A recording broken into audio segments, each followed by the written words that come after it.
Assalamualaikum warahmatullahi wabarakatuh. Kami dari kumpulan Spinozabi, yaitu Nur Hafiza binti Syahri, Nurul Ain Izati binti Hasim, Nurul Syakina Amira binti Jumadi, Silviona Silvista Siga. Hari ini kami akan membentangkan tentang isu pemerangan organ manusia kes Saiful Lizan. Saya dan Hafiza akan membentangkan isu ini. Pemerangan organ manusia merupakan salah satu bentuk pemerangan manusia yang diperoleh daripada negara mundur dan dilakukan oleh sindiket haram kerana sentiasa mendapat permintaan tinggi. Seorang lelaki warga negara Malaysia iaitu Saiful Lizan Abdul Muttalib, 48 tahun telah menyerahkan diri di Ibu Pejabat Polis Daerah Kuching pada Ogos 2020 kerana terbabit dalam kegiatan pemerangan organ manusia. Suspek telah diburu oleh polis sejak beberapa hari berikutan pendedahan satu artikel dalam portal berita The Sun yang berpangkalan di United Kingdom.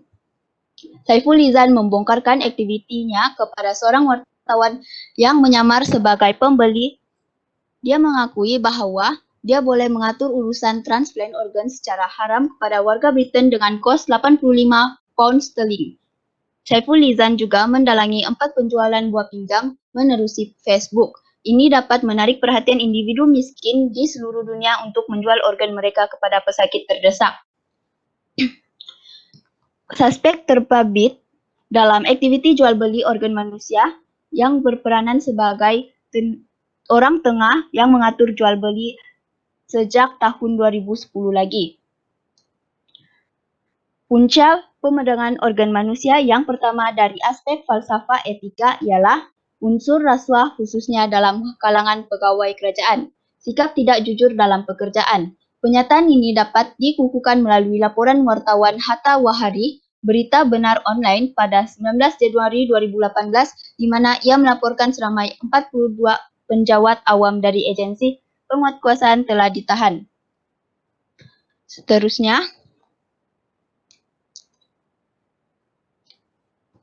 yang kedua adalah pasaran bagi beberapa organ manusia yang mendapat sambutan tinggi seperti buah pinggang. Terdapat banyak penghidap kencing manis menyebabkan harga jual buah pinggang mendapat sambutan tinggi. Bukti statistik dapatan pada tahun 2015 dan 2018 di mana media Malaysia melaporkan bahawa terdapat dua rakyat Malaysia, seorang lelaki berusia 50 tahun dan seorang wanita berusia 59 tahun telah membayar RM406,704 Malaysia untuk menjalani pemindahan buah pinggang secara haram di China. Selain itu, Sai et al. Melaporkan bahawa terdapat lebih kurang 801 kes pemindahan buah pinggang yang melibatkan rakyat Malaysia di China. Ia merupakan separuh daripada jumlah pemindahan buah pinggang di China antara tahun 2010 dan 2011. Dari aspek pendidikan pula adalah kekurangan ilmu pengetahuan. Rakyat Hokse, Nepal percaya bahawa buah pinggang mereka akan tumbuh semula selepas pembedahan. Ini dapat dilihat bahawa masyarakat miskin tidak memperolehi pendidikan yang baik terutama dalam bidang sains. Oleh sebab itu, mereka sanggup menjual buah pinggang kepada orang luar untuk mendapatkan wang. Duit tersebut mampu menyelesaikan masalah kewangan, walaupun kehidupan mereka akan menjadi lebih sukar kerana bergantung hidup kepada satu buah pinggang saja. Oleh sebab itu, ilmu pendidikan harus diterapkan dalam diri. Kesan daripada pemerangan organ manusia dari segi falsafah politik. Yang pertama adalah mencemarkan hubungan diplomatik di peringkat global. Sebagai rakyat sebuah negara, seorang perlu menjaga nama baik negara dengan tidak melakukan sebarang aktiviti yang mencemarkan sebuah negara. Merujuk kepada kes Saiful Lizan, dia telah disabitkan dalam aktiviti jual beli organ sejak tahun 2010. Perkara ini mengecewakan adalah kerana di mana jenayah ini hanya berjaya dibongkar setelah kira-kira 10 tahun kegiatan tersebut dijalankan tanpa pengetahuan pihak berkuasa. Ini telah mencemarkan imej negara kerana banyak pihak akan mempersoalkan serta mengkritik kecekapan dan kredibiliti pihak berkuasa serta agensi yang terlibat. Perkara ini menggugat hubungan diplomatik yang terjalin antara negara Malaysia dengan negara luar. Statistik juga membuktikan bahwa Malaysia pernah tersenarai dalam kedudukan 16 buah negara yang berprestasi buruk dalam mengekang isu pemerdagangan. Kita seharusnya sadar bahwa ini bukanlah satu pencapaian yang patut dibanggakan. Sebaliknya, kedudukan ini seolah-olah menunjukkan negara kita lemah dalam mentadbir sistem serta memperkasakan undang-undang. Kesan seterusnya akan dibentangkan oleh Hafizah. Okey, kesan kedua daripada isu pemerdagangan organ adalah ia akan menimbulkan kebimbangan. Hal ini dikatakan demikian kerana pemerdagangan organ yang berleluasa akan menimbulkan kerisauan terhadap masyarakat setempat. Terutamanya sekali golongan kaum wanita. Contohnya golongan ibu tunggal di mana mereka perlu keluar bekerja bagi mencari sumber rezeki untuk menanggung kehidupan anak-anak. Jadi disebabkan perkara sebegini, ia akan menyebabkan golongan ibu tunggal berasa takut untuk keluar rumah bagi menjana pendapatan. Dengan ini, ia akan memberi kesan kepada ekonomi ibu tunggal tersebut. Hal ini dapat dilihat dengan lebih jelas melalui kisah Polizan. Mereka sering mensasarkan golongan kaum miskin untuk menjual buah pinggang mereka kepada sindiket tersebut dengan menawarkan sejumlah wang yang besar. Seterusnya, bagi menangani menangani kes pemerdagangan organ ini, yang pertama dari segi falsafah undang-undang, pihak kerajaan seharusnya menguatkuasakan undang-undang dengan lebih efektif.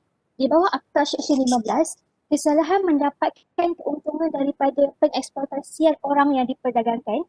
Mereka yang didapati bersalah perlu dihukum hukuman penjara selama 15 tahun dan juga boleh dikenakan denda sebanyak RM500,000 serta boleh juga dilucuhakkan keuntungan daripada kesalahan tersebut.